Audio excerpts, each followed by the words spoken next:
Breaking news, Trevor Jacob, our infamous plane jumper, is sentenced to prison. We're going to talk about it on this episode of Taking Off. Hi, I'm Dan Milliken, and I really don't have time to edit, so I'm just going to upload this video raw. I'm not at the studio. I'm out with extended family, so here we go.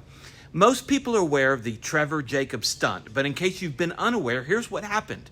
November 24th, 2021, Trevor was flying a Taylorcraft BL-65 over the Los Padres Mountains north of the LA basin. The engine stopped in flight and Trevor egressed out of the airplane using his sport parachute to get down to earth safely. Then he hiked over to the plane crash, pulled the cameras off, and he eventually hiked out of the mountains, claiming poison oak, significant cuts and scratches from the brush, dehydration, and other stuff before being saved by passing farmers. He posted his video of the event right before New Year's 1 month later, and he constantly claimed it wasn't a stunt, that his plane legitimately had an engine failure, that there was nowhere to land, and that he was thankful he wore a parachute. But as his video was watched, people immediately cried foul when they saw no effort to restart the engine, that Jacob had fire extinguishers taped to his leg, that he conveniently had selfie sticks and GoPros everywhere. And on November 26, 2 days after, Trevor Jacob reported his crash to the NTSB, which is required by the regs. So far, so good for Jacob. The NTSB opened their investigation, a federal investigation, and during the initial phone call interview on that day between the investigator and Jacob, the investigator told him that the NTSB would want to inspect the wreckage and that Jacob was responsible for preserving the wreckage.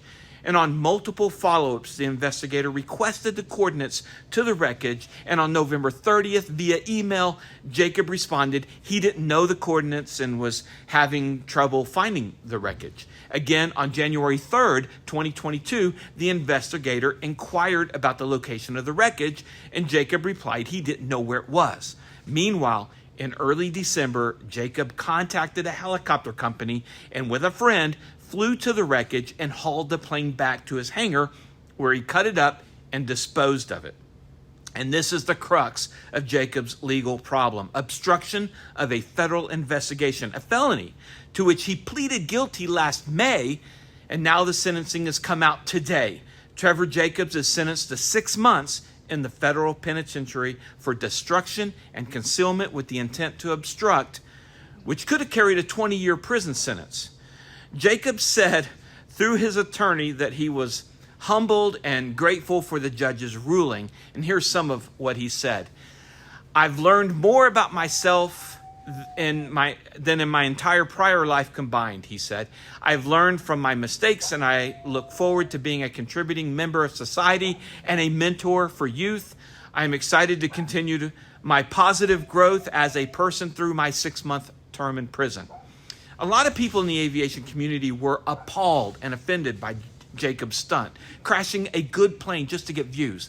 But the FAA could only do so much, like pull his certificate, which they did for a year, which was reduced to 10 months when he didn't appeal that. And if Jacob had not lied and deceived the NTSB investigation, he probably would not be going to prison. I called the U.S. Attorney's Office in California, and they sent me the entire plea agreement. And I also asked if there were plans to charge the helicopter company, the pilot, or his friend that helped remove the wreckage. But they told me that no other charges were pending at this time.